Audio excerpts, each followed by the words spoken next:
News దాదాపు 15 ఏళ్ల తర్వాత విజయవాడలో వరద విలయం తాండవిస్తుంది. గతంలో 2009లో ప్రకాశం బ్యారేజ్ కు రికార్డు స్థాయిలో 10 లక్షలకు పైగా క్యూసెక్కులు వరద నీరు వచ్చింది. మళ్లీ దాదాపు 15 ఏళ్ల తర్వాత ఆ రికార్డును కృష్ణమ్మ బ్రేక్ చేసింది. ఇప్పుడు ప్రకాశం బ్యారేజ్ వద్ద 11,41,776 క్యూసెక్కులు నీరు ప్రవహిస్తుంది. ఇదే బ్యారేజ్ లో అత్యంత గరిష్ట స్థాయి రికార్డు కావడం విశేషం.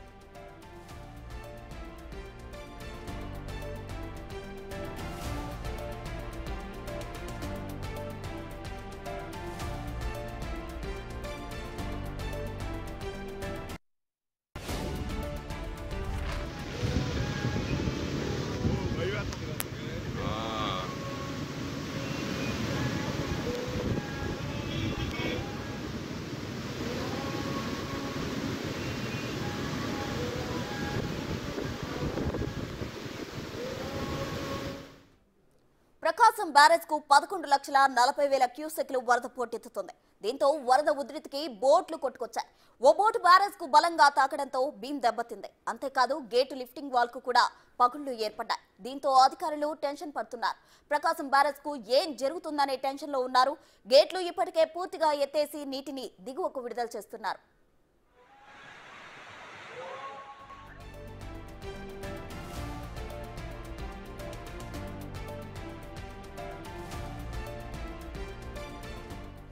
మరోవైపు ప్రకాశం బ్యారేజ్ లో బోట్లు కొట్టుకురావడంపై ఏపీ ప్రభుత్వం ఆరా తీస్తోంది. బోట్లు మామూలుగానే కొట్టుకొనొచ్చాయా లేదా దీనిలో కొట్టుకోనం ఏదైనా ఉందా అనే కోణంలో విచారణ షురూ చేసింది.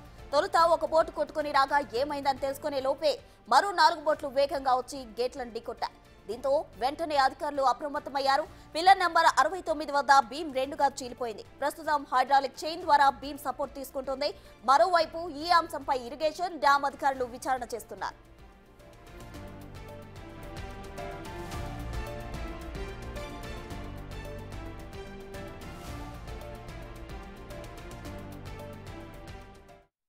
విజయవాడ ప్రకాశం బ్యారేజ్ వైపు ఉన్నాం. పూర్తి స్థాయిలో కోలాహలంతో ఈ బ్యారేజ్ నిండిపోయింది.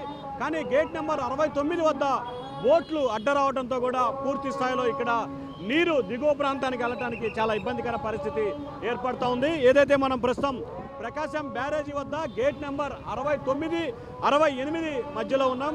ఇక్కడ ఎప్పుడూ లేని రీతిలో ఇన్ఫ్లో దాదాపుగా 11 లక్షల పైగా క్యూసెక్కుల నీటి కిందకు వస్తూ ఉంటే ప్రధానంగా జరుగుతున్న పరిస్థితి కనిపిస్తూ ఉంది. సో ఓవరాల్గా చూసుకుంటే ప్రకాశం బ్యారేజీకి సంబంధించి భారీ స్థాయిలో వరద వస్తుంది. సో ఇప్పుడు మనం చూసుకోవచ్చు ఇసుకకు సంబంధించిన 5 బోట్లు కొట్టుకొని వచ్చిన పరిస్థితి కూడా కనిపిస్తూ ఉంది. ఏదైతే ఇక్కడ అడ్డం రావడంతో కెనాల్ అంటే బ్యారేజ్ కింద గేట్ నుంచి ఇన్ఫ్లో వాటర్ బయటికి వెళ్ళడానికి ఇబ్బంది ఏర్పడింది. సో దీన్ని మరమ్మతు చేయాలంటే దాదాపుగా నెలలు బట్టే అవకాశం కనిపిస్తూ ఉంది.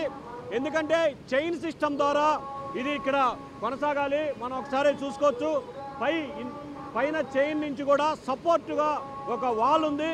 ఆ వాల్ కూడా అక్కడ ఇరిగిపోయిన విజువల్ చూసుకోవచ్చు. వాల్ పూర్తి స్థాయిలో అంటే సగానికి పైగా ఇరిగిపోవడానికి సిద్ధంగా ఉంది. కానీ ఐరన్ డ్రిల్లు ఏదైతే గేట్లకు సంబంధించి వాటర్ కిందకి వెళ్ళడానికి సపోర్ట్గా డ్రిల్ ఉంటుందో ఐరన్ డ్రిల్ కోసం కిందనే సపోర్ట్గా ఆగిపోయింది. ఆ డ్రిల్ కనుక లేకపోతే పూర్తి స్థాయిలో ఆ బ్రిడ్జి కూడా అంటే ఏదైతే వాల్ సపోర్టింగ్ వాల్ ఉందో ఆ వాల్ కూడా విరిగిపోయే అవకాశం కనిపిస్తూ ఉంది. సో ప్రకాశం బ్యారేజ్కి సంబంధించి దిగువ ప్రాంతానికి వాటర్ రావాలంటే కొంత ఇబ్బందికర పరిస్థితి ఏర్పడుతుంది. గేట్ నెంబర్ 68, 69 ద్వారా ఇన్ఫ్లో 11,36,000 క్యూసెక్కుల నీరు ఇన్ఫ్లో వస్తుంది. కానీ 11,37,000 అవుట్ఫ్లో ఇచ్చారు. అంటే ఈ గేట్లు కనుక ఈ రెండు గేట్లలో కనుక బ్రేక్ లేకపోతే ఇంకా వాటర్ ఇన్ఫ్లో ఎక్కువగా వచ్చే అవకాశం కనిపిస్తూ ఉంది. సో ప్రధానంగా చూసుకుంటే గేట్లకి సంబంధించి ప్రధానంగా వీటి మీద మనం ఇక్కడ చూసుకోవచ్చు విజువల్స్లో పూర్తి స్థాయిలో విరిగిపోయిన విజువల్ ఉంది. సో ఈ విజువల్లో మనం చూసుకోవచ్చు పైన డ్రిల్కి సంబంధించి పగిలిపోయి ఉంది. ఒక్కసారిగా ఏదైతే ఆ బోట్ ఉందో ఒక్కసారిగా బోట్ వచ్చి వేగంగా దీన్ని ఢీకొట్టడంతో అది ఒక్కసారిగా దీనికి తగలటం వెంటనే ఆ చైన్ సిస్టమ్ ద్వారా ఇరిగిపోయింది. మనం చూసుకోవచ్చు చైన్ ఏదైతే వీల్ ఉందో ఆ వీల్ ద్వారా మాత్రమే ప్రస్తుతం సపోర్టింగ్గా ఉంది. దాదాపుగా ఇక్కడ కుంగిపోయింది మొత్తం. ఏదైతే ఈ పిల్లర్ ఉందో సపోర్టింగ్ పిల్లరు అంటే అడ్డం వేసే బీమ్ అంటారు, ఈ బీము 2గా చీలిపోయింది. ఒకవైపు వాటర్ ఇన్ఫ్లో పెరుగుతూ ఉంది, మరొక వైపు అవుట్ఫ్లో అదే స్థాయిలో ఉంది. కానీ ఇసుక కోసం వినియోగించే బోట్లు ఆ చివరి నుంచి కిందకి రావడంతో ఇక్కడ గేట్ల ద్వారా వెళ్ళే మార్గం లేదు. సో మార్గం లేకపోవడంతో ఆ ఏదైతే నాటు పడవ ఒకటి వేగంగా అంటే వాటర్ ఇన్ఫ్లోకి వేగంగా వచ్చి ఈ క్రస్ట్ గేట్ని ఢీకొనడంతో ఒక్కసారిగా పిల్లర్ కుంగి అంటే 2 భాగాలుగా ఇదైపోయిన పరిస్థితి. ఏదైతే బీమ్ అంటే ఒక పిల్లర్కి మరొక పిల్లర్కి సపోర్టింగ్గా బీమ్ ఏర్పాటు చేస్తారు. ఆ బీమ్ వల్ల ఇక్కడ కుంగిపోయిన పరిస్థితి కూడా మనం ఎక్స్క్లూజివ్గా కూడా చూసుకోవచ్చు. సో మొత్తం మీద చూసుకుంటే ప్రకాశం బ్యారేజీకి సంబంధించి గేట్ నెంబర్ 68, 69 వద్ద కూడా ఒక పిల్లర్ విరిగిపోయింది. దీన్ని మరమ్మతులు చేయాలంటే దాదాపుగా 6 నెలలు సమయం పట్టే అవకాశం ఉందని కూడా అధికారులు అంచనా వేస్తూ ఉన్నారు. కేవలం వాటర్ ఇన్ఫ్లో తగ్గిన తర్వాత మాత్రమే దీనిపై ఫోకస్ పెట్టే అవకాశాలు కనిపిస్తూ ఉన్నాయి. ప్రస్తుతం మనం చూసుకోవచ్చు ఇంకా 4-5 రోజుల పాటు ఇదే పరిస్థితి కొనసాగితే కనుక ఇంకా మిగిలిన వాటికి కూడా కొంత ప్రమాదం చేకూరే అవకాశం ఉంది. ఎందుకంటే ఒక బీముకి మరొక బీము సపోర్టింగ్గా ఉంటుంది.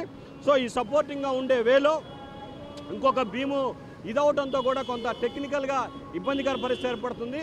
ఎప్పుడో క్రీస్తు పూర్వం బ్రిటిష్ శకంలో నిర్మాణం చేపట్టిన ఈ బ్రిడ్జి బీము ఏదైతే వేగంగా ఒక నాటు పడవ వచ్చి అంటే వాటర్ ఇన్ఫ్లోకి వేగంగా వచ్చి కొట్టడంతో పిల్లరు బీమ్ కుంగిపోయి 2గా చీలిపోయింది. చైన్ సిస్టమ్ ద్వారా ఆగిపోయింది. దీన్ని మరమ్మతులు చేయాలంటే దాదాపుగా 6 నుంచి 8 నెలల సమయం పడుతుందని చెప్పి కూడా అధికారులు ప్రాథమిక అంచనాకు వచ్చారు. కానీ ఇదంతా పూర్తయడానికి ప్రస్తుతం వాటరు ఇన్ఫ్లో తగ్గితేనే ఏదైనా చేసే అవకాశం ఉందని చెప్పి కూడా నీటిపారుదల శాఖ అధికారులు చెప్తా ఉన్నారు. Over to studio.